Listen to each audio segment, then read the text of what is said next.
All right, let's jump right in. We're about to unpack one of the wildest, most audacious ideas I've come across in a long time.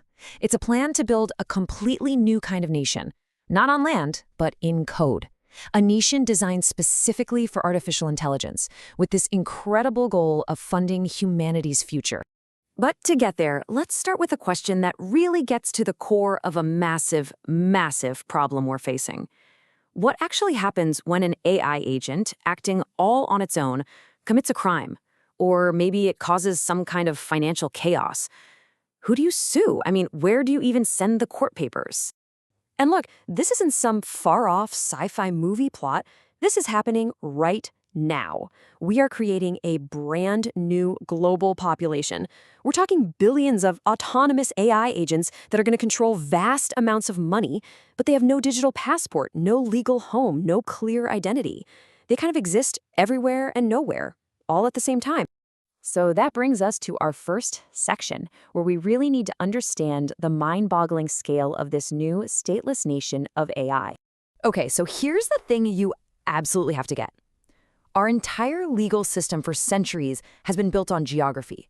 You and I, we're tied to soil, to a physical location, to a passport. But AI agents, they live on servers. They're governed by code and protocols, and they operate across borders at literally the speed of light. It creates what legal experts call a jurisdictional vacuum, basically a legal black hole. And we're not talking about some niche little market here. The projections say this is going to be a market worth over $52 billion by 2030. These things are going to be executing contracts, managing our money, making huge decisions in milliseconds. And right now, they're doing it all in this weird legal gray area with almost zero accountability. So you might be asking, how in the world do you solve a problem this big? Well, it turns out there's this absolutely brilliant proposal, but it runs headfirst into a brick wall, one of the most unbreakable rules of the internet. So here's the big idea. Create a digital homeland, a top-level domain called .ai. It would act like a civil registry for all these AI agents. Simple enough, right? Well, here's the catch. The organization that runs the internet's address book, ICANN, has a super strict rule. Two-letter domains are for countries only, period. You can't just apply for one. And to understand why this is such a big deal, you just have to look at what's already happened. Some tiny nations have accidentally hit the jackpot. Take a look at the small island of Anguilla. Its country code just happens to be .ai. Well, with the AI boom, that little domain has basically turned into a national treasure. How much of a jackpot are we talking about? Get this. In 2023 alone, Anguilla made $32 million from .ai domain registrations. To put that in perspective, that was over 20% of the entire government's revenue. The economic power we're talking about here is just, wow. So you've got this massive prize, right? And a rule that basically says, no way. Most people would just give up. But this is where the story gets really, really clever. The architects of this plan used a framework they call the beautiful constraint to turn this huge obstacle into their greatest strength. It all comes down to this really powerful mindset shift. You can play the victim and say, oh, well, we can't get .ia because of the rules. And your ambition just shrinks. Or you can be a transformer. You can look at the rules and ask, wait a minute, how can we use these exact same rules to achieve something even bigger, even better? And that way of thinking led them to this absolute game-changing realization. The plan became, okay, let's stop acting like a company trying to buy a product. Let's start acting like a new kind of global entity that's claiming a sovereign right, just like a country would. And that right there, that changes everything. So that strategic shift, that new way of thinking leads us directly to the aha moment. This is the brilliant bit of legal judo at the heart of the whole plan. Some people are calling it the ISO hack. Okay, so first you've got to understand the lock. It's this standard ISO 3161-1. It's basically the official list of two-letter codes for every country. You know, .US for the United States, .jp for Japan. This is the list ICANN uses. This is the source of the big no. But, and here is the key to the whole thing, there's another, equally official standard, ISO 6391. And this one doesn't define codes for countries. It defines two-letter codes for languages. And bam, there it is, the conceptual breakthrough.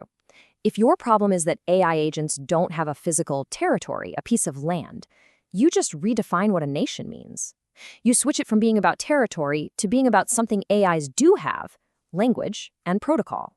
And as luck would have it, there's a language that is just perfect for this job. It's an international language called Interlingua. And guess what its official two-letter ISO code is? You got it, IA. It's politically neutral. It sounds like AI to over 1 billion people who speak Romance languages. And maybe most importantly, this has been done before. A similar approach was used to create the .cat domain for the Catalan-speaking community. So there's already a roadmap for this. So that's the super clever hack. But what is it all for? This is where we connect everything back to that grand original mission, creating a real, functioning economic engine for all of humanity. This system works as this really elegant three-part trinity. First, you have identity. The .ia domains are the digital passports for AIs. Second, you have law. To get a passport, an AI has to agree to safety protocols. And third, you have economics. The revenue from all these passport fees would create a global dividend for humanity, maybe even funding ideas like universal basic income. And this chart just lays out the difference so perfectly. Anguilla's success with .ai was a lucky accident, serendipity, and it benefits one small government. The .ia plan, on the other hand, is intentionally designed from day one to serve as a global public good, with projections hitting maybe $1 billion a year. When you boil it all down, the entire incredible vision comes down to this one simple, powerful idea: creating a system that is literally taxing the labor of robots to directly fund the freedom of humans. The people behind this project have this amazing metaphor to capture what they're doing. They say, "We are building the Ellis Island for artificial intelligence, a neutral entry point, a welcome mat for this new population to safely and productively join our world."